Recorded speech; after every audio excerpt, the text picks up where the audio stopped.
If you're firing up the grill for Labor Day weekend, don't miss this grilled lamb recipe from our friends at Valley Fig Growers. Start with garlic cloves and pine nuts and blend together in the food processor with a mixture of spices. Once it blends and forms a coarse paste, transfer to a bowl. Next, add your California dried golden figs. Chop them up and into the bowl. Mix with ground lamb, and then add chopped fresh herbs, parsley and mint here. Next goes grated onion and a spoonful of unflavored gelatin. Knead the mixture with your hands until thoroughly combined, and then shape into small portions and skewer. Heat up your grill. A charcoal or gas grill works great here, and cook.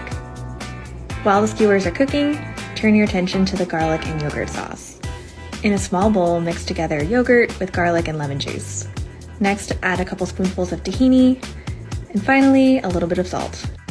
Serve with rice pilaf made with brown rice, or with whole grain pita and plenty of fresh vegetables. Tell us what you're grilling next in the comments.